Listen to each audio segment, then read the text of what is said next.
Kindly respond to your bodies language. என்ன சொல்ல வர்றேன் அப்படின்னா, உங்கள் உடம்பு பேசுகிற மொழி வலியாக இருக்கலாம், வேறு என்ன ஒரு உணர்ச்சியாக இருக்கலாம், தயவு செஞ்சு அது காது கொடுத்து கவனிங்க, அதற்கு செவி சாய்ங்கிற மாதிரி விஷயம் தான் இந்த வீடியோவில் பேச போகிறோம். இந்த வீடியோவுக்கு முந்தின வீடியோவில், இப்போ நீங்கள் பார்க்குற வீடியோவுக்கு ஒரு நாளைக்கு முன்னாடி இருக்க வீடியோவில் போய் பாருங்கள். Your body will heal it self அப்படின்னு ஒரு கான்செப்ட் பேசியிருப்பேன். உடம்பு தன்னைத்தானே சரி பண்ணிக்கும். இப்போது ஒரு அம்மா இருக்காங்க, அவங்க காய் வெட்டிகிட்டு இருக்காங்க, தெரியாமல் கையை வெட்டிடுறாங்க, ஒரு விரலில் சரியான ஒரு கட் இன்ஜுரி. நம்ம ஸ்கூல் படிக்கிறப்ப பென்சில்லாம் அப்போ சீவணும், பிளேடு தெரியாமல் கையில் வெட்டிடும். நம்ம யாருமே அதுக்கு மருந்து போடுறது கிடையாது. சைக்கிளில் சின்ன வயசில் கீழே விழுந்தோம், வீட்டுக்கு தெரியாமல் கூட மறைப்போம் நம்ம, ஆனால் யாருமே அதுக்கு மருந்து போடுறது கிடையாது.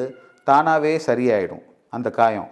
2 நாள் 3 நாளில் தானாகவே காயம் ஆறிடும். ஏன்னா உடம்பு தன்னைத்தானே சரி பண்ணிக்கும். காய் வெட்டுறவங்க மிளகாப்பொடி போடாமல் அந்த விரலை மட்டும் தூக்கி வச்சுட்டு இப்படி சாப்பிட்டுட்டாங்கனாலோ, அல்ல அடுத்து குழம்பு மிக்ஸ் பண்ணுறப்ப மசால் படாமல் பார்த்துட்டாலோ அந்த காயம் தானே ஆறி போயிடும்.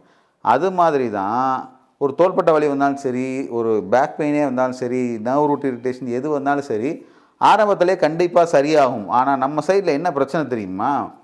அந்த வலி வந்தவுடனே எக்ஸசைஸ் பண்ணால் சரியாயிருன்னு சொல்லிட்டு லேசான வலியை வெறி பிடிச்ச மாதிரி நீங்கள் ஒரு எக்ஸசைஸ் பண்ணுறீங்களே, எந்த ஒரு எக்ஸசைஸ் ப்ரிஸ்கிரிப்ஷனும் இல்லாமல், சரியான ப்ரொஃபஷனலை சந்திக்காமல், குறைஞ்சது ஒரு வாரத்தில் 3லேருந்து 4 பேஷண்ட் வந்து இதே மாதிரி ப்ராப்ளம் வராங்க. ஆரம்பத்தில் லேசான சார் வலிச்சிச்சு, அந்த வீடியோவை பார்த்தேன், அந்த வீடியோவில் இவர் சொன்னார், இந்த வீடியோவில் அவர் சொன்னார், இந்த சினிமா நடிகர் சொன்னார் அப்படின்னு சொல்லிட்டு, இந்த யூடியூப் அது பேர் புதுசாக சொல்லிக்கிட்டு இருக்காங்களே இன்ஃப்ளூயன்சர்ஸ், இந்த மாதிரி இன்ஃப்ளூயன்சர்ஸ் சொன்னாங்க அப்படின்னா தயவு செஞ்சு அதை மாதிரி பின்னாடி போகாதீங்க. உங்கள் உடம்பு என்ன சொல்லுதோ அதை ஃபாலோ பண்ணுங்கள்.